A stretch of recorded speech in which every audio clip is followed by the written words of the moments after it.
알로하! 하와이에 살고 있는 폰이에요. 자, 오늘은 제가 처음 이민 와서 집 알아보고 집 구했던 경험을 말씀드리고자 합니다.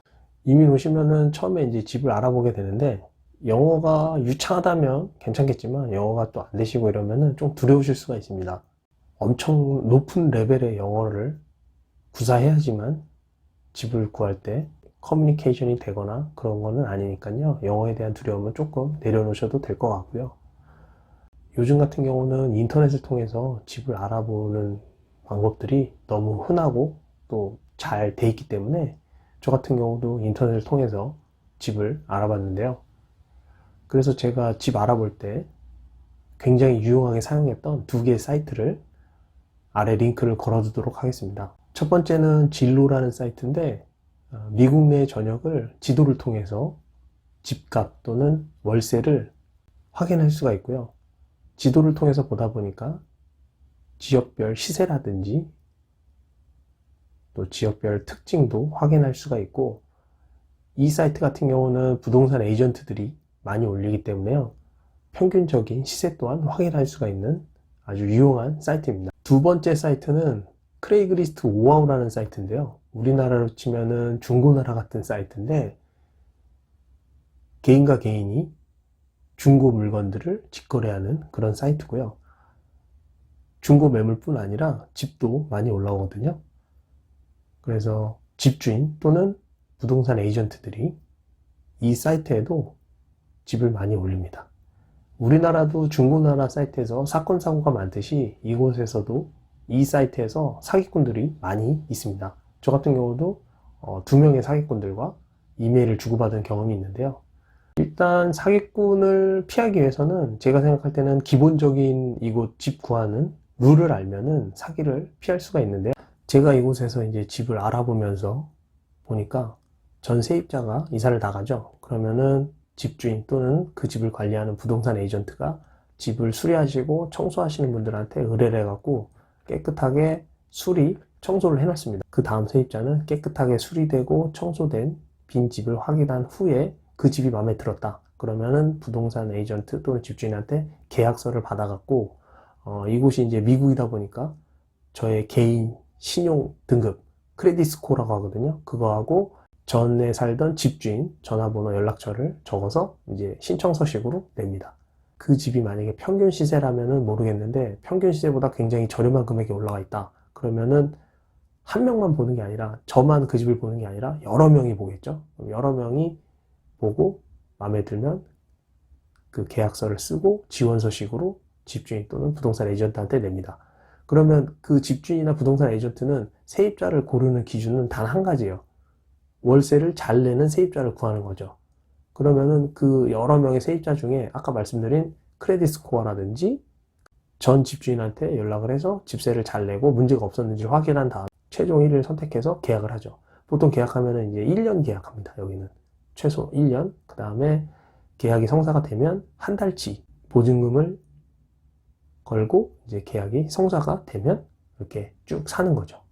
기본적인 룰이 빈집을 보고 계약서를 작성하고 1년 계약이 돼서 디파짓을 한 달치를 걸고 이제 사는 건데, 처음에 구할 때는 사실 이게 굉장히 어렵습니다. 왜냐면 아까 말씀드린 것처럼 신용 등급이 높아야 되니까. 근데 처음에 오면 신용 등급이 없죠. 전 집주인의 연락처를 적어야 되는데 그것도 없잖아요. 그래서 처음에 왔을 때 저 같은 경우는 그랬지만 두 가지 방법을 유용하게 썼는데, 첫 번째는 지인 찾습니다. 저 같은 경우는 이제 누님이 있으니까 누님이 코사인 하는 거죠. 코사인은 뭐냐면 우리나라 치면 보증을 쓰는 거예요. 제가 집값을 못 내면, 월세를 못 내면 누님이 보증을 쓰겠다. 누님이 내겠다. 라는 거였고, 두 번째 방법 같은 경우는 조금 특이한데 집주인한테 디파짓을 1년치를 걸겠다. 그러면은 집주인들은 거의 와인 하시죠. 그죠? 그러면 이제 1년치를 내고 1년 동안 월세를 잘 내면 1년 뒤에는 한 달치를 제외한 나머지를 다시 돌려주는 그런 두 가지의 방법이 있는. 어쨌든 간에 집을 항상 보고 나서 진행한다는 거죠.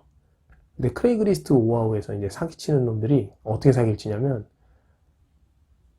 다른 사람들이 올린 걸 복사해서 일단 올리고 시세보다 한 반값 이렇게 해갖고 올려요. 크레이그리스트는 연락처를 전화번호를 남길 수도 있지만 이메일을 남길 수도 있거든요. 근데 보통 사기꾼들은 이메일을 남깁니다. 이메일을 보내면 이제 메일이 와요. 제가 아까 2명의 사기꾼들하고 이메일을 주고받았다고 그랬는데 내용은 거의 똑같아요. 지금 자기가 미국 본토에 있으니 네가 먼저 디파짓을 보내면 자기가 집 관리하는 사람한테 집을 보여주겠다. 깜찍한 사기죠. 돈을 먼저 보내라니까. 근데 이게 집값이 싸니까 빨리 구하고 싶고 그 집값이 싸다는 마음에 현혹돼 갖고 그 집을 잡고 싶어 갖고 돈을 보낸다? 순간 그럴 수도 있습니다. 근데 아까도 말씀드렸지만 기본적인 룰을 알면 집을 먼저 보고 그 다음이 진행되기 때문에 먼저 돈을 보내달라? 100% 사기입니다. 그러니까 아예 대꾸도 하지 마시고 패스 시키면 돼요. 그런 내용들은. 처음에 이제 와갖고 집을 구할 때 한국에서는 전세라는 제도로 잘 살고 있다가 여기 넘어오니까 월세를 마음에서 받아들이는데 조금 시간이 걸렸던 것 같아요. 그러니까 이게 달달이 100만원 또는 200만원을 집값으로 낸다는 게 굉장히 그거를 경험 안 해보면 굉장히 부담이 될 수 있거든요. 2019년 미국 내 50개 주 중에서 생활비가 가장 비싼 곳 1위가 뉴욕 맨하탄이었고요. 3위가 이곳 하와이 오아후 섬의 호놀룰루시였습니다. 생활비가 비싸다는 얘기는 집값도 비싸다는 얘기인데 우리나라로 치면은 강남 다음으로 제주도가 집값이 비싸다는 얘기죠. 이곳 하와이는 섬 전체, 이곳 오아후 섬 전체가 전반적으로 지역에 상관없이 다 비싸요. 집세, 월세가 개 비싼데 집은 또 연식이 30년, 40년, 50년 정도 된 집들이 많아요. 물론 새 집은 더 비싸죠. 제가 처음 이민 와서 느낀 거는 시장 물가, 그러니까 장보기 물가라고 하죠. 그거는 한국 대비해서 월등히 높다. 이거는 사실 못 느꼈어요. 근데 한국에서 적어도 이제 전세 살다가 이곳 와서 월세를 살려다 보니까 월세를 적응하는데 굉장히 오랜 시간이 걸리더라고요. 사람이 그렇잖아요. 좋은 집, 새 집을 찾으려다 보면은 한두 곳도 없습니다. 그래서 제가 이곳 와갖고 집을 구할 때 선정했던 기준은 일단 내가 마음에 인정할 수 있는 월세를 정하는 게 가장 중요하다고 생각해요. 월세를 정한 다음에 그 다음 단추는 제가 봤을 때 이제 지역을 선택하는 겁니다. 2개의 사이트를 통해서 이제 집을 알아보면서 조금 이렇게 제가 분류를 한 게 있는데요. 제 개인적인 분류입니다. 첫 번째, 10층 이상의 주거용 목적의 많은 세대들이 사는 높은 건물을 이곳에서는 콘도라고 합니다. 콘도. 콘도는 많은 세대가 살다 보니까 관리하시는 분들도 있고 또 주로 시내에 많이 분포가 되어 있거든요. 그래서 콘도의 장점은 뷰가 좋고요. 높으니까 뷰가 좋고 높은 데 살다 보니까 굉장히 시원합니다. 시원하고 관리하시는 분들이 있다 보니까 좀 관리가 잘 되는, 좀 비교적 안전한 이런 장점이 있지만 콘도 같은 경우는 기본적으로 집값이 높게 형성이 되어 있고요. 관리하시는 분들이 있다 보니까 집세 외에 추가적으로 관리비가 발생되는 단점이 있어요. 두 번째, 그 다음이 우리나라로 치면은 단독주택이라고 하죠. 이곳에서는 이제 하우스라고 하는데 하우스 같은 경우는 호놀룰루시 쪽에 있으면은 굉장히 비싸고요.